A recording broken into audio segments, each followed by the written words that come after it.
Hi friends, welcome back to my channel. ഇന്ന് ഞാൻ വന്നിരിക്കുന്ന ഒരു കിഡിലൻ വീഡിയോ ആയിട്ടാണ് കേട്ടോ. എല്ലാവർക്കും യൂസ്ഫുൾ ആയിട്ടുള്ളൊരു വീഡിയോ ആണ്. ഇനി റമദാനാണ് വരാൻ പോകുന്നത്.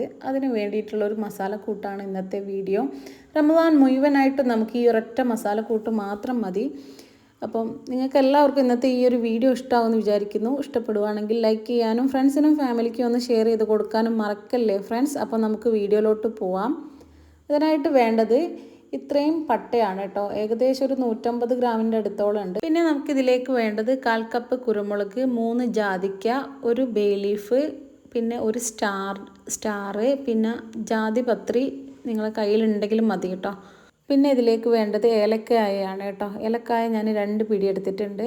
പിന്നെ 3 ടേബിൾ സ്പൂൺ ഗ്രാമ്പു എടുത്തിട്ടുണ്ട്, 2 ടേബിൾ സ്പൂൺ ഉലുവ എടുത്തിട്ടുണ്ട്, ഒരു ടീസ്പൂൺ പെരിഞ്ജീരകവും 1 ടീസ്പൂൺ സാജീരകവും എടുത്തിട്ടുണ്ട്. സാജീരകം മസ്റ്റായിട്ടുള്ള ഒരു കാര്യം തന്നെയാണ് കേട്ടോ ഈ ഒരു മസാലക്കൂട്ടിന്. 1/2 കപ്പ് മല്ലി, ഒരു 10ഓ 15ഓ ഇതുപോലത്തെ വറ്റൽ മുളകും എടുത്തിട്ടുണ്ട് കേട്ടോ. നിങ്ങൾക്ക് വേണമെങ്കിൽ കാശ്മീരി മുളകും എടുക്കാം. നമുക്കിത് മന്തിക്കായാലും ചിക്കൻ കറിക്കായാലും പിന്നെ ബീഫ് കറിക്കായാലും ഏതൊരു മസാല നമ്മളിപ്പോൾ മസാലപ്പൊടി ഏതിന് ചേർക്കുന്നോ അതിനൊക്കെ ഈ ഒരു മസാലക്കൂട്ട് ചേർക്കാം കേട്ടോ.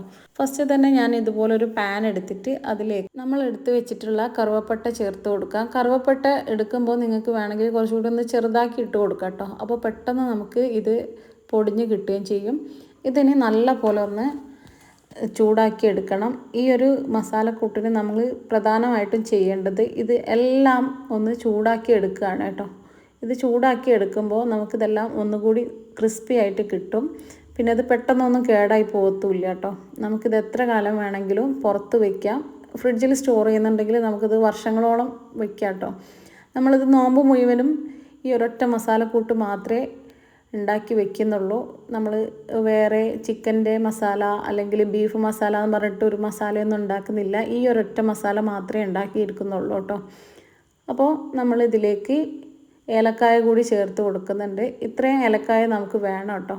അതിന് ശേഷം ഞാൻ സ്റ്റാറും പിന്നെ ജാതിപത്രിയും പിന്നെ ബേ ലീഫും ഇതിലേക്ക് ഇട്ടിട്ട് ജസ്റ്റ് ഒന്ന് ചൂടാക്കി എടുക്കുന്നുണ്ട്. പിന്നെ ജാതിക്ക ഇട്ട് കൊടുത്തിട്ടുണ്ട് കേട്ടോ.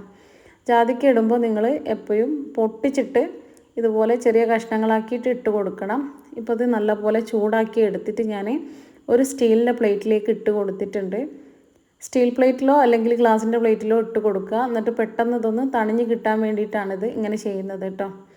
ഇനി നമുക്ക് നെക്സ്റ്റ് കുരുമുളകും മല്ലിയും ഒന്ന് ഇതുപോലെ ഒന്ന് വറുത്തെടുക്കാം കേട്ടോ. ഇത് നിങ്ങൾ വറുത്തെടുക്കുന്ന സമയത്ത് മീഡിയം ടു ലോ ഫ്ലെയിമിലായിരിക്കണം എപ്പോഴും ഫ്ലെയിം ഉണ്ടായിരിക്കേണ്ടത്. ഇത് കരിഞ്ഞു പോകാനൊന്നും പാടില്ല കേട്ടോ. അതിന് ശേഷം ഞാൻ ഇതൊന്ന് ജസ്റ്റ് ഒന്ന് ചൂടായി വന്നതിന് ശേഷം ഗ്രാമ്പും ഉലുവയും കൂടി ഇതിലേക്ക് ഇട്ട് കൊടുത്തിട്ടുണ്ട്. ഇതെല്ലാം ചേർത്തതിന് ശേഷം നല്ല പോലെ ഒന്ന് മിക്സ് ആക്കി കൊടുക്കുക. എന്നിട്ടിത് നല്ല പോലെ ഒന്ന് പൊട്ടി വരുന്ന വരെ ഇത് നമ്മൾ ഇങ്ങനെ വറുത്ത് കൊടുക്കണം കേട്ടോ. ഇത് നമ്മളിങ്ങനെ ഇളക്കി കൊടുക്കുന്ന സമയത്ത് നിങ്ങൾക്ക് കണ്ടാൽ തന്നെ മനസ്സിലാവുന്നുണ്ടാവും ഉലുവയൊക്കെ നല്ലപോലെ പൊട്ടി വരുന്നുണ്ട്. ഈ ഒരു സമയത്ത് നമുക്ക് ഫ്ലെയിം ഓഫ് ആക്കിയിട്ട് നമ്മൾ നേരത്തെ ഒരു പ്ലേറ്റിൽ വെച്ചിട്ടില്ലായിരുന്നു അതിലേക്ക് ഇത് നമുക്ക് കൊണ്ടുപോയി വെച്ച് കൊടുക്കാം. എന്നിട്ടിത് നല്ല പോലെ ഒന്ന് തണുത്ത് കിട്ടുന്ന വരെ ഇതൊന്ന് റെസ്റ്റ് ചെയ്യാൻ വെക്കണം കേട്ടോ. ഇപ്പോൾ അത് നിങ്ങൾക്ക് കണ്ടാൽ തന്നെ മനസ്സിലാവുന്നുണ്ടാവും. എല്ലാം നല്ല പരുവത്തിൽ ഇത് കിട്ടിയിട്ടുണ്ട്. അധികം കരിഞ്ഞു പോയിട്ടൊന്നുമില്ല. ഇനി നമ്മൾ ലാസ്റ്റായിട്ട് ചെയ്യുന്നത് ഈ ഒരു വറ്റൽ മുളക് ഇങ്ങനെ ഇത് ഈ ഒരു പാനിലേക്ക് ഇട്ട് കൊടുത്തിട്ട് നമുക്കിതൊന്ന് ജസ്റ്റ് ഒന്ന് ചൂടാക്കി എടുക്കണം കേട്ടോ.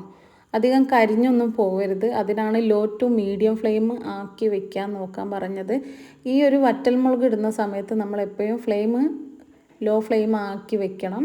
എന്താണെന്ന് വെച്ചാൽ മീഡിയത്തിലാകുമ്പോൾ അത് പെട്ടെന്ന് കരിഞ്ഞു പോകാനുള്ള ചാൻസ് ഉണ്ട്. ഇനി നമ്മൾ ഇതിലേക്ക് സാജീരകവും പെരിഞ്ജീരകവും ചേർത്ത് കൊടുക്കുന്നുണ്ട്.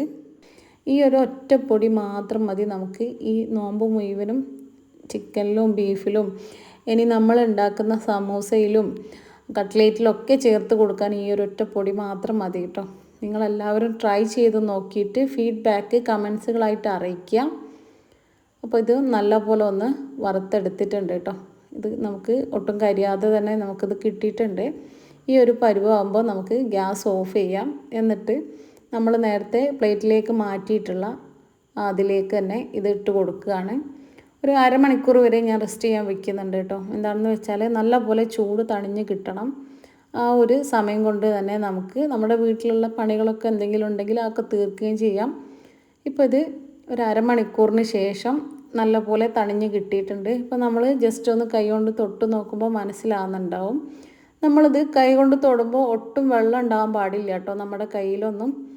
ഇനി ഒരു മിക്സിയുടെ ജാറ് നല്ലപോലെ ഉണക്കിയെടുക്കണം. അതിനായിട്ട് ഞാനിപ്പോൾ ഒരു ജാർ എടുത്തിട്ട് നല്ലപോലെ ഉണക്കിയെടുത്തിട്ടുണ്ട്. അതിൻ്റെ ക്യാപ്പും നല്ലപോലെ ഉണക്കിയെടുക്കണം കേട്ടോ.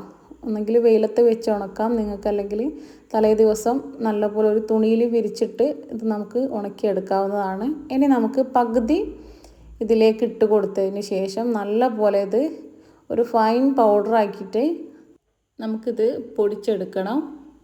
ഞാനെൻ്റെ കയ്യിൽ വെള്ളം ഇല്ലാത്തത് കൊണ്ടാണ് ഇത് നല്ലപോലെ ഇതിലേക്ക് മിക്സിയുടെ ജാറിലേക്ക് എടുത്തിടുന്നത്. നിങ്ങളുടെ കയ്യിൽ വെള്ളം ഉണ്ടെങ്കിൽ ഒരു സ്പൂൺ വെച്ചോ അല്ലെങ്കിൽ ഒരു തവി വെച്ചോ നിങ്ങൾക്കിത് എടുത്ത് മിക്സിയുടെ ജാറിലേക്ക് ഇടാവുന്നതാണ്.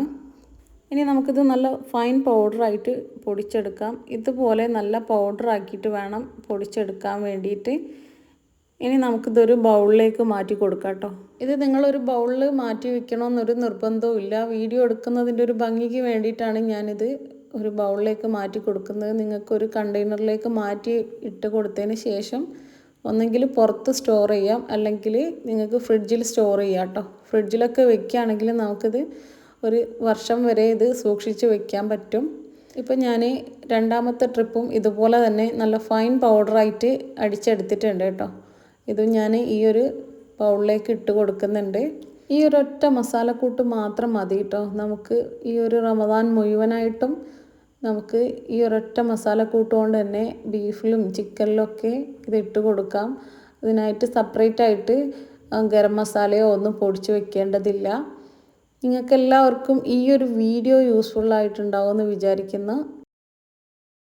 ഒരു കണ്ടെയ്നറിലേക്ക് മാറ്റി കൊടുക്കാം കേട്ടോ. ഈ ഒരു കണ്ടെയ്നർ എടുക്കുമ്പോൾ നിങ്ങൾ ശ്രദ്ധിക്കേണ്ട ഒരു കാര്യം എന്ന് പറയുന്നത് ഇതിൽ ഒട്ടും നനവുണ്ടാവാൻ പാടില്ല. നമ്മളിത് നല്ലപോലെ ഡ്രൈ ആക്കി എടുത്തതിന് ശേഷം മാത്രമാണ് കേട്ടോ ഇതുപോലുള്ള ഒരു കണ്ടെയ്നറിലേക്ക് മാറ്റി കൊടുക്കുന്നത്. നിങ്ങൾക്ക് വേണമെങ്കിൽ സ്റ്റീലിൻ്റെ കണ്ടെയ്നറിലും ഇട്ട് കൊടുക്കാം കേട്ടോ. നമ്മളിത് പുറത്ത് വയ്ക്കുകയാണെങ്കിൽ എപ്പോഴും പുറത്ത് തന്നെ വയ്ക്കുക. ഫ്രിഡ്ജിൽ വെച്ച് പുറത്ത് വയ്ക്കുമ്പോൾ പെട്ടെന്ന് പൂപ്പൽ വരാനുള്ള ചാൻസ് ഉണ്ട്. ഫ്രിഡ്ജിൽ സ്റ്റോർ ചെയ്യുകയാണെങ്കിൽ ഫ്രിഡ്ജിൽ തന്നെ വെക്കാൻ നോക്കണം കേട്ടോ എടുത്ത് കഴിഞ്ഞതിന് ശേഷം. പിന്നെ ഒരു കാര്യം പറയാനുള്ളത്, നമ്മൾ ഇതിലേക്ക് ഉപയോഗിക്കുന്ന സ്പൂൺ ഒരിക്കലും നനവുണ്ടാവാൻ പാടില്ല. നനവുണ്ടെങ്കിൽ പെട്ടെന്ന് പൂപ്പൽ വരാനുള്ള ചാൻസ് ഉണ്ട്. ഞാൻ ഈ ഒരു കണ്ടെയ്നറിലേക്ക് ഫുള്ളായിട്ട് ഈ ഒരു മസാലപ്പൊടി ഇട്ട് കൊടുത്തിട്ടുണ്ട് കേട്ടോ. ബാക്കി വേറൊരു കണ്ടെയ്നറിൽ കൂടി നിറച്ച് വയ്ക്കുന്നുണ്ട്. ഇനി ഇതിലേക്ക് ഒരു ചെറിയ സ്പൂണ് ഞാൻ ഇട്ട് കൊടുക്കുന്നുണ്ട് കേട്ടോ. ഈ ഒരു സ്പൂണ് നല്ലപോലെ ഉണക്കിയെടുത്തതാണ്. ചെറിയൊരു സ്പൂണാകുമ്പോൾ നമുക്ക് എടുക്കാനും ഇതിൽ വെക്കാനൊക്കെ എളുപ്പമാണ്. ഇതുപോലെ നല്ലപോലെ എയർ ടൈറ്റായിട്ട് ഇത് ഇതിൻ്റെ ക്യാപ്പ് അടച്ചതിന് ശേഷം നമുക്ക് ഫ്രിഡ്ജിലോ അല്ലെങ്കിൽ പുറത്തോ സൂക്ഷിച്ച് വെക്കാം. ഇതുപോലെ തന്നെ വേറൊരു ബോട്ടിൽ കൂടി എടുത്തിട്ട് അതിലേക്ക് കൂടി ഇത് ഫില്ല് ചെയ്ത് വെക്കുന്നുണ്ട്. ഈ ഒരു ബോട്ടിൽ പകുതി ഭാഗത്തോളം ഇതുണ്ട് കേട്ടോ. അപ്പോൾ നമുക്കിത് നോമ്പ് മുഴുവനായിട്ടും എടുക്കാനുള്ളൊരു മസാലക്കൂട്ടായിട്ട് നമുക്കിത് ഉപയോഗിക്കാം.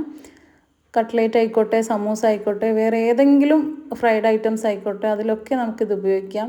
കപ്സയോ അല്ലെങ്കിൽ മന്തിയോ നമ്മൾ മജ്ബൂസോ എന്തുണ്ടാക്കുമ്പോൾ അതിനും ഉപയോഗിക്കാം കേട്ടോ. നമുക്കിത് ഗരം മസാലയ്ക്ക് പകരമായിട്ട് ഉപയോഗിക്കാൻ പറ്റിയിട്ടുള്ളൊരു മസാലക്കൂട്ടാണ്.